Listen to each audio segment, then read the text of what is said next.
Salut, c'est Ludo. Alors aujourd'hui, je vais vous faire une vidéo de déballage et présentation de l'ampoule AVA, une ampoule intelligente qui fonctionne sur iOS. Alors cette ampoule fabriquée par l'entreprise Elgato fonctionne par Bluetooth via l'application AVA disponible uniquement sur l'App Store et à partir de la version 7.1 d'iOS. Elle est économique et elle fonctionne à l'aide de 7 watts. Alors là, on va passer au déballage. Donc voilà, l'ouverture se fait par le haut. Un petit message de bienvenue de la part de l'entreprise qui explique comment trouver l'application AVA sur l'App Store. Du haut de la boîte, on voit tout de suite l'ampoule qui est emballée dans du plastique et l'ampoule en elle-même est en plastique aussi, puisqu'elle ne chauffe pas vu que c'est une ampoule à LED. Alors comme on voit dans la boîte, il y a un support mais il n'y a rien d'autre.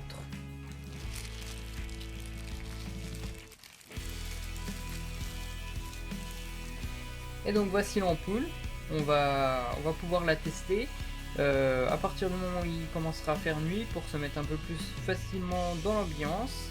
Et elle fonctionne sur du 240 volts, donc il n'y a pas de souci, on peut l'accrocher au plafond. Alors nous voilà le soir, on va passer à la démonstration de l'ampoule AVA Elgato. Alors Elgato qui en espagnol veut dire le chat. Le chat dans le four. Tout compte fait, je vais emmener Maggie. Ouais, c'est bien ce que je pensais, le pauvre mère. Alors, bon bah du coup on va passer à la démonstration. L'application se trouve donc, comme je disais, uniquement sur iPhone ou alors iPad. La voici. Alors avant de commencer, on va déjà activer le Bluetooth ici. Hop, j'arrive pas à voir en même temps la caméra. Et on va faire une comparaison avec une ampoule classique. Une ampoule à filament pour faire la comparaison. Alors, si tu veux bien te lever.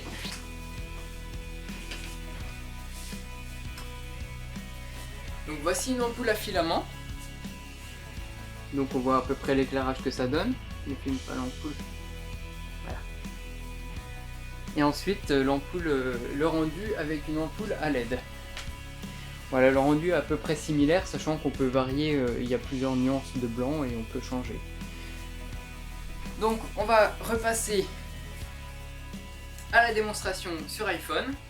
D'ailleurs dans cette vidéo il y a un truc qui cloche, je vais vous laisser me le dire dans les commentaires.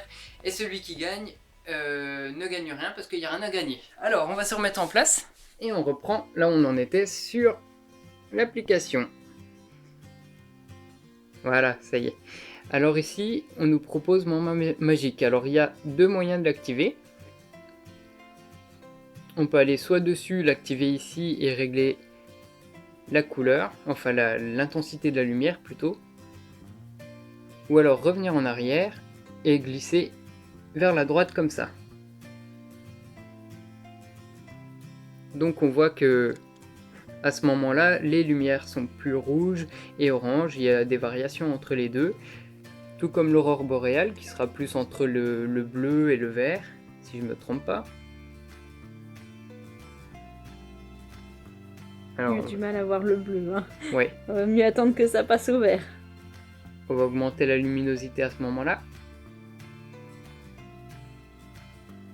Ça rend mieux. Essayez de monter un petit peu plus haut. Voilà. Donc la lumière peut mettre un peu de temps et ça varie tout doucement entre le vert et le bleu en fait. Voilà. On va retourner sur l'aurore boréale. Hop. Fleur de cerisier, là ça va varier plutôt entre le blanc et le rose. Alors ce genre de lumière est assez agréable plutôt le soir avant de se coucher, c'est plutôt apaisant. Alors là on est vraiment dans les roses. C'est plutôt agréable et on peut aussi donc, comme je vous montrais tout à l'heure, régler l'intensité de la lumière. Si j'arrive à regarder l'écran, voilà. Parce que avec la caméra c'est un peu plus compliqué, voilà. Ouais. C'est quasi instantané en fait, hein. Ensuite, On part à la montagne. Alors là, c'est vraiment le bleu flashy, encore plus que l'aurore boréale qu'on a vu tout à l'heure. On voyait pas très bien la lumière. Les flammes. Alors, ce qui est bien avec les flammes, en fait, c'est que c'est une lumière plutôt rouge et orange qui se mettent à clignoter. Alors, je vais vous laisser voir un petit peu.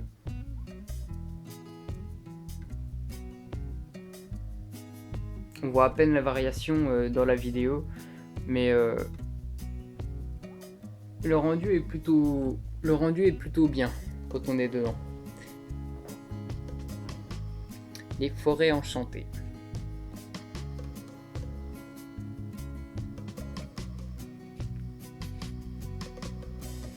Voilà, mais forêt enchantée, ça reste toujours dans les mêmes couleurs, la couleur verte. Une que j'ai beaucoup appréciée aussi, c'est le calme de Provence. Alors le calme de Provence varie entre le violet, le fuchsia et le bleu. Donc voilà, après il met plus de temps au bleu, je crois qu'on a pu voir un petit peu le violet, ce que ça donnait. Et ensuite ici, on reviendra tout à l'heure, ici on peut voir les couleurs personnalisées. Donc ce qui est avantageux ici, c'est qu'on peut choisir une couleur, par exemple le violet. On va l'activer. Je vois pas très bien. Voilà. Et une fois qu'on a réglé, on l'a activé, on peut régler l'intensité de la lumière, comme tout à l'heure, ou alors on peut avoir plusieurs variantes du violet à ce moment-là.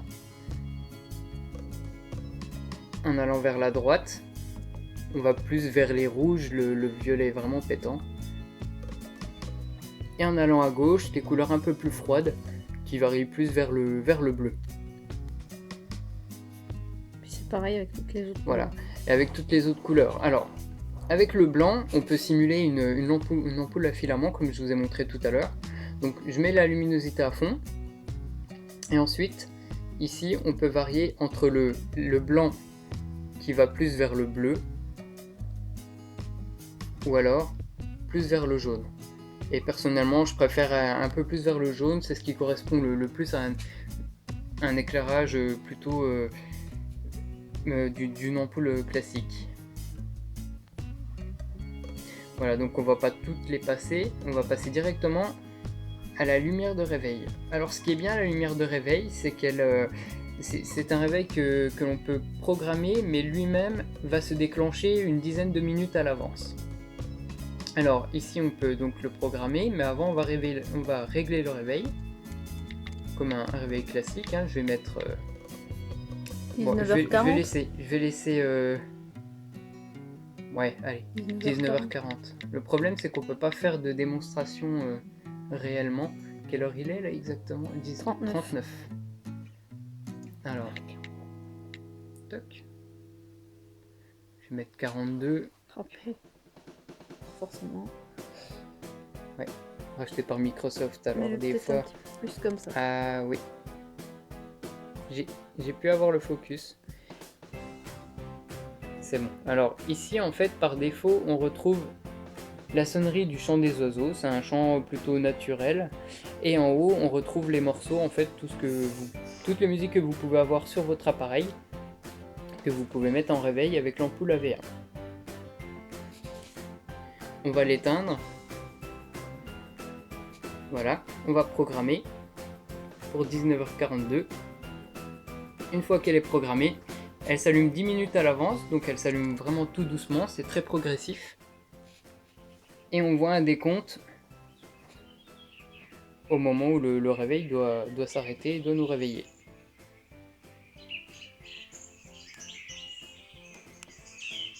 Pareil pour la sonnerie des oiseaux, hein, c'est progressif, ça ne nous réveille pas d'un coup comme ça.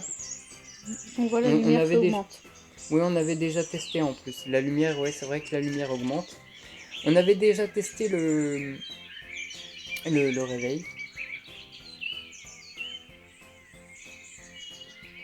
Et c'est vrai que c'est plutôt agréable, ça réveille très, très calmement.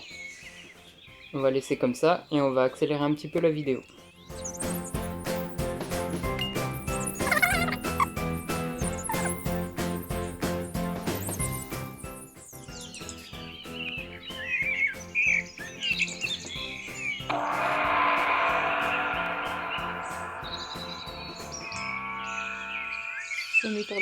Et voilà, on est réveillé par le gong à ce moment-là.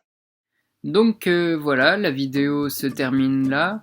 Vers la fin, j'ai eu quelques difficultés avec mon appareil pour filmer. Comme vous l'avez vu, le réveil donc commence progressivement. Durant 10 minutes, la lumière s'allume tout doucement. Le chant des oiseaux, c'est pareil en fait, et ça termine par un gong au moment où le réveil est programmé. Donc voilà ce que je n'ai pas pu expliquer tout à l'heure. Alors là, l'ampoule AVA coûte aux alentours de 40 €. Vous pouvez la trouver sur le site officiel ou alors sur n'importe quel site, Pixmania, Cdiscount ou tous les sites internet comme vous voulez. Elle a l'avantage de ne pas être trop chère et en même temps d'être assez efficace. N'hésitez pas à dire ce que vous en pensez, l'avis sur le produit, même sur la vidéo, si vous avez des conseils à me donner sur les prochaines vidéos que je vous ferai. Et voilà, je vous dis au revoir, et comme je disais, n'hésitez pas à laisser un commentaire.